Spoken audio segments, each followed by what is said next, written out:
नमस्कार दोस्तों, स्वागत है आपका नए ब्लॉग में, जिसमें मैं आपको आज ब्रीफ बताऊंगा अपने एक बिजनेस के बारे में जो कि स्क्रैप का है।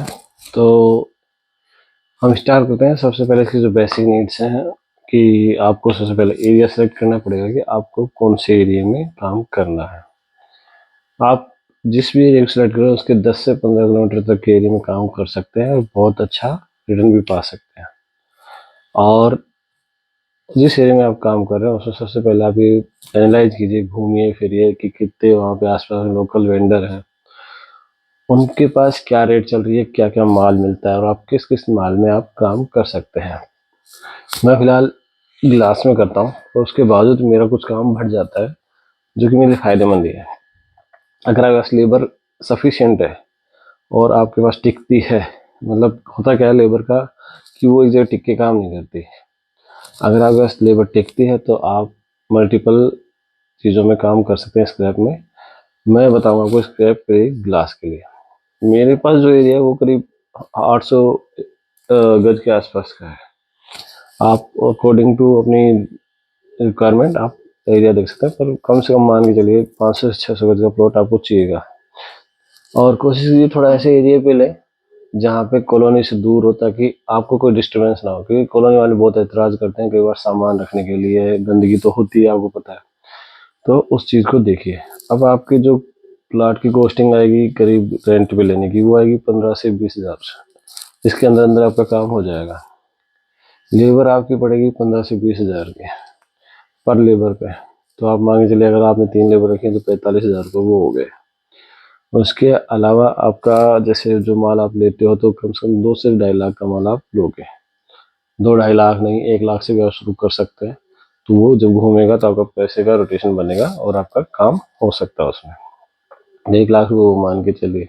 इसके अलावा आपको जैसे अगर व्हीकल है तो बहुत अच्छी बात है, नहीं है आपका फ्लोटिंग व्हीकल तो वो अरेंज करिए और उसको आप यूज कर सकते हैं। उसका रेंट मान लीजिए, तो आपके पास परचेज करने के पैसे नहीं है, आप उसे एज ए रेंट पे चलाइए कि भाई जैसे जो भी मिलता है उससे रेंट पे करिए। इससे आपको प्रॉफिट जरूर कम हो जाएगा, बट आपका एक जो कॉस्टिंग है लोडिंग व्हीकल की वो बच रही है, साथ में आपके पास मेंटेनेंस का भी कॉस्ट बच रहा है।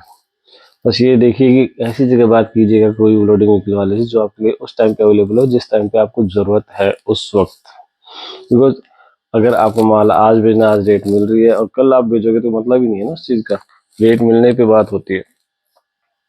इसके अलावा आपके इस काम में आपको ये जानकारी रखनी पड़ेगी, आपको थोड़ा सा पैसा वेंडर्स को एडवांस भी देना पड़ सकता है, उन्हें बांधे रखने के लिए कि वो आपको प्रॉपर टाइम पे माल देते रहे। ये आपका जो पैसा आप एडवांस दोगे ये थोड़ा रिस्क में रहता है कि वेंडर क्या होते हैं कि फिक्स नहीं होते। आज यहाँ रुके हुए हैं, कल कहीं और होंगे, परसों कहीं और होंगे। ये सबसे बड़ी दिक्कत होती है इन वेंडर्स के साथ। और एक बार आपने इनको पैसा एडवांस दे दिया तो यकीन मानिए ये आपसे टाइम टू टाइम पैसा लेते रहेंगे। इनका पैसा जल्दी से, मतलब उसको हिसाब को बराबर नहीं करते कि भाई हाँ माल दे दिया चलो ठीक है अब बंद करवा दें। उनकी आदत होती है लेते ही हैं। अब इनके साथ में आपको सबसे बड़ी बात यह है कि जब भी आप मटेरियल लेते हैं तो मटेरियल को आप जब भी बाइफरकेट करेंगे तो ग्लास तो अलग हो जाएगा, ग्लास के साथ में कई बार शू शॉल्स भी आते हैं, एल्यूमिनियम भी आता है, प्लास्टिक भी आती है, उसको आप अलग कैटेगराइज करके रख सकते हैं। अब शू शॉल्स की अलग सेलिंग होती है, उनके वेंडर्स से आप जानकर रखें। ये वो मटेरियल जो साल में अगर आप पर्टिकुलरली फिक्स काम करो ग्लास के लिए तो वो आपके लिए बहुत कम अरेंज होगा, तो साल में 1 या 2 बार आपको डील करनी पड़ेगी। तो जो वेंडर से रेट मिलेगी आपको शायद वो इतनी अच्छी ना मिले। पर कुछ होते हैं जो फोकस होकर भी काम करते हैं, मतलब सोल आ गया तो सोल का भी काम कर लेंगे रेगुलरली, प्लास्टिक आया प्लास्टिक का कर लिया, एल्यूमिनियम फॉइल आया एल्यूमिनियम फॉइल का कर लिया, एल्यूमिनियम केन का है वो कर लिया, लोहे का है लोहे का कर लिया। और जो भी कैटेगरी मेरे पास आई मैंने उसके अकॉर्डिंग अपनी लेबर लगा रखी है और उसके अकॉर्डिंग मैंने काम कर लिया। इस चीज़ में आपका पैसा बहुत अच्छा रोटेट होता है, पैसा बनता भी बहुत अच्छा है। मेटल के किसी भी स्क्रैप के काम में समस्या होती है कि कुछ मटेरियल चोरी का आ सकता है, तो जिसमें आपको थोड़ा सा मतलब लीगली एक्टिविटीज से गुजरना पड़ सकता है, तो थोड़ा सा वो अवॉइड करें, मेरा मानना ये है। बाकी कुछ लोग रिस्क लेके करते हैं, जिन्हें आदत है वो कर सकते हैं, हमें आदत नहीं है, मैं नहीं करता। तो इन चीज़ों से थोड़ा सा अवॉइड रहेंगे तो ज़्यादा बढ़िया रहेगा, क्योंकि देखो क्या है, काम के बीच में किसी भी तरह की ऐसी बाधा आना भी आपके काम से डिस्ट्रक्शन क्रिएट करती है। और जब तक आप फोकस रह के काम करेंगे, आप यकीन मानिए कि आपको आउटपुट बहुत बेहतरीन मिलेगा। पर जब भी इन चीज़ों के डिस्ट्रक्शन क्रिएट होते हैं ना, ये चीज़ें आपको काम से थोड़ा सा अलग दिशा में ले जाती हैं, फिर आपका थोड़ा सा मन नेगेटिव हो जाता है। जैसा मेरे साथ होता है, मैं हर किसी की बात नहीं कर रहा, ऐसा इसलिए भी ज़रूरी है कि भाई हम जिस अगर एक या दो चीज़ें फोकस करके काम करेंगे तो थोड़े अच्छे से कर पाएंगे। उन चीज़ों में जाने से मतलब जिस चीज़ का रास्ता आपको गलत जगह ले जा सकता है, तो उस जगह जाना ही क्यों। ग्लास में कीजिए, ग्लास में कभी कोई दिक्कत नहीं आती। ग्लास में आपको प्रॉफिट कहाँ मिलता है? सबसे अच्छा प्रॉफिट मिलता है आपको लाल कांच में और सफ़ेद कांच में।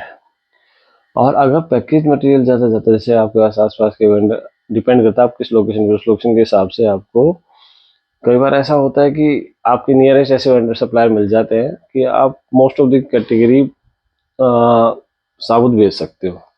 टूट गई वो तो कांच में जाएगी जाएगी, पर साबुत ज़्यादातर कैटेगरी, जैसे मैकडोल भी चला जाता है, बीपी भी चला जाता है, ग्लोबस भी चला जाता है, आरएस भी चला जाता है, ऑल सीजन भी चला जाता है, आईबी भी चला जाता है, सब चीज़ें चली जाती हैं आपकी। पर कई जगह तो आपकी दो ही चीज़ें जाती हैं, बाकी सारी तोड़नी पड़ेंगी आपको। तो फिर आपको रेट भी उसी हिसाब से आगे लेनी है माल, वो उन्हीं से उसी हिसाब से लेनी पड़ेगी। बिकॉज आप ऐसे नहीं कर सकते कि मैं आपको सारा सामान पैक करके दे रहा हूँ, रेट भी आप हाई दे दो, फिर आपका मटेरियल जो आपका प्रॉफिट होगा, रेशियो बहुत कम हो जाएगा। फिर आपको उसमें थोड़ी सी और ज़्यादा मेहनत करनी पड़ेगी यार रेशियो बढ़ाने के लिए, क्योंकि खर्चे निकालना ही हमारा मकसद नहीं होता। मकसद ये भी होता है कि उन खर्चों के अलावा जो खर्चे निकल रहे हैं वो उसी बिजनेस में डाल के थोड़ा सा बिजनेस को और ग्रोथ किया जाए।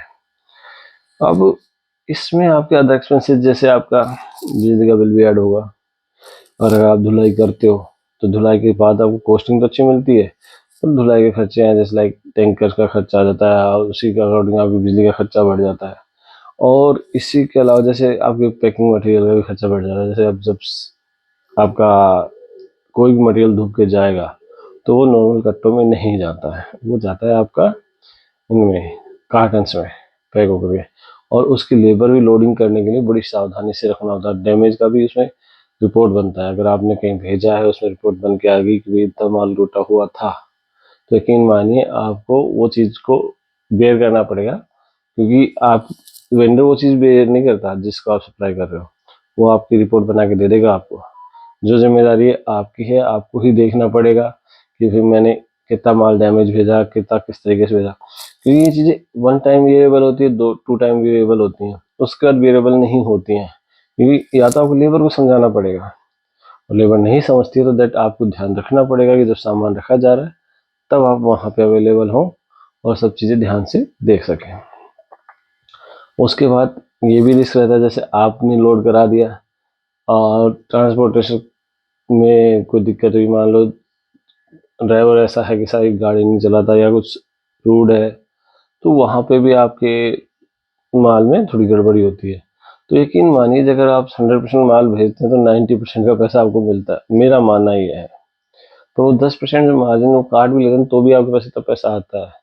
फॉर एन एग्जाम्पल मैं आपको बताता हूँ कि मिक्स माल जो भी आप अगर आप विदाउट धुला हुआ भेजेंगे तो आपको मिलेगा 250 से 300 रुपये पर बैग, यानी जिसमें 72 पीस होते हैं।